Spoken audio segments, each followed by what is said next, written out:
Hello and welcome. Today we are going to be making this beautiful Christmas pillow. Now the star in the center is not your normal star. This particular star's points actually pop out, so it gives it a really nice 3D effect once you've actually put your pillow together.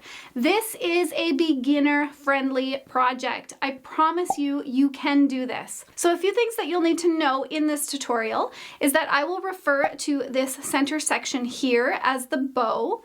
I'm going to refer to these side pieces here as the ribbon, and then these will be your larger pieces. So let's jump into this tutorial, shall we? Feel free to take a screenshot of this as it will definitely help you out when you are trying to cut out all of your pieces. A few things to note as well. I have measurements for the two backing panels, and that is assuming you are making an envelope style pillow. There are also measurements for binding if you want to add that nice little red trim that you can see on my pillows as well. But feel free to omit that step and just do a regular envelope style pillow if that's what you'd rather. Now that you have your cut list, I do want to mention that I have linked in the description down below the pillow inserts that you can use for this pillow. Those pillow inserts will be 18 inches by 18 inches. Now, if you are using directional fabric, you will have to pay attention to how you are cutting out your fabric. So for myself, what I did was I added the two measurements together for my larger piece of fabric. So the height of this strip of fabric that you're seeing here is actually 15 3/4 inches. And then I cut a 5-inch strip from that because that will be on the right hand side of the pillow. And then I cut a 10 3/4 inch strip as well. Once you have that, then you can turn that piece of fabric around and then just cut another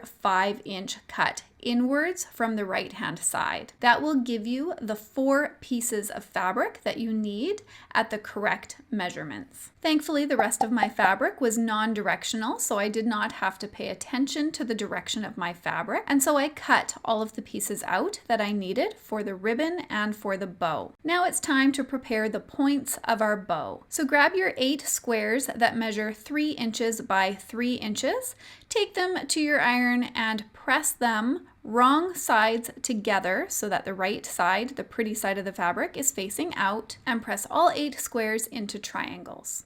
Now it's time to grab your pieces of fabric that will be for your ribbon and grab the 2 smaller squares, 5-inch by 5-inch squares, and lay them on the bottom right, and then your 2 longer pieces will be on the top left. Then grab all 8 triangles and begin to lay them on those inner corners. Once you have all of them placed where you want them, then it's time to clip them in place. And then what you will do is you will sew a scant 1/4 inch seam along all 3 edges, securing all of your triangles in place.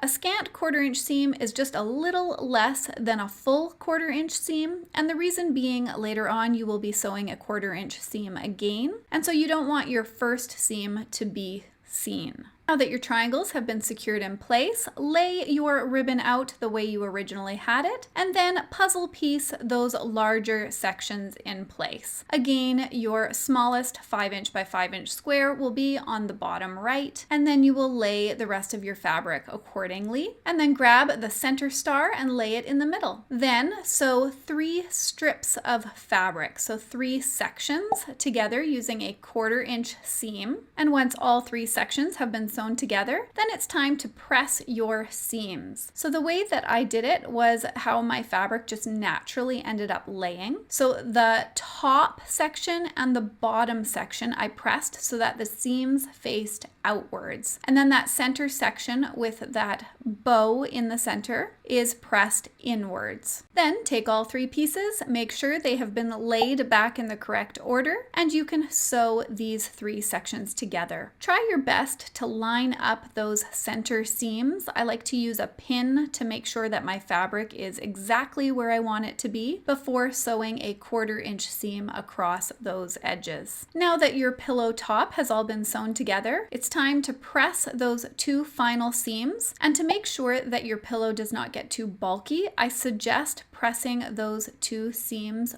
open. Now this step is optional, but I do like to quilt my pillow tops, especially when you have a pillow with a whole bunch of seams in it. It is helpful. So to do this, I like to use a fusible fleece, and I cut it the same size as my pillow top, lay it glue side face up, lay your pillow top on top, and then just press it in place following your fusible's instructions. Once the 2 pieces have been glued together, then it's time to quilt your pillow top. Now you can do this any way that you want. Of course, I do suggest that you don't quilt over your bow points. So for myself, I did sew in and around the center bow. Then I sewed along the outer edges of the ribbon, making sure, of course, to stay on the ribbon side and not the bow's side. And then I sewed along the outer edge of the ribbon as well. And then finally, I sewed some squiggle lines across the outer larger fabric pieces. And because this was a pretty little deer print, I actually sewed so that my lines always ended up underneath the little deer's feet. And then one final step, I actually did stitch in the ditch on my star. And to stitch in the ditch just means sewing within or right next to that seam. I found because those seams were quite thick, by stitching in the ditch along that one square seam,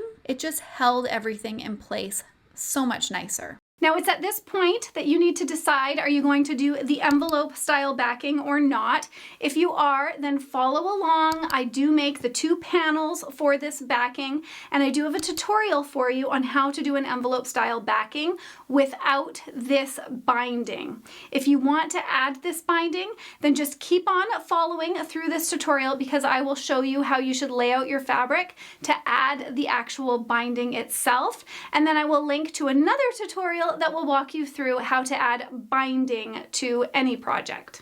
To prepare your back panels, you will cut them at 19.5 inches by 13 inches. And then you will want to prepare the bottom long edge of one and the top long edge of the other piece by folding that edge down 1/2 inch, pressing it, folding it down one more time 1/2 inch, pressing and clipping it in place before sewing a seam along that inner edge, creating a nice finished hem. Then, if you are skipping the binding section, what you will do is you will lay these 2 flaps right side face down on top of your pillow top, and then you can stitch a 1/2 inch seam around the entire outer edge. And if you want more detail on how to do an envelope style pillow, I will have that linked in the description below. Now, if you would like to add binding, then you are not doing your regular envelope style pillow. So what you will do is you will take those 2 panels and you will lay them wrong side face up, and then you will lay the front of your panel wrong side face down on top of that, lining up all of the edges, of course. Then pin around that entire outer edge and sew a scant 1/4 inch seam around that entire outer edge, just securing all of these pieces together. It's at this point that you will add your binding, and once again I will have a link in the description down below walking you through how to add binding to any project. I do highly recommend adding the binding to this pillow. I just find it gives it a beautiful finished look. And I know for some of you, the thought of adding binding can be quite intimidating, but I highly recommend that you give it a try. This is actually the perfect type of project to practice doing binding on. Please hit that subscribe button if you don't want to lose me on YouTube. I hope you enjoyed this tutorial.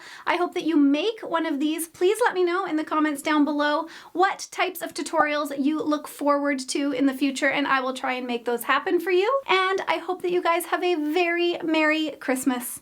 I'll see you next time. Bye for now.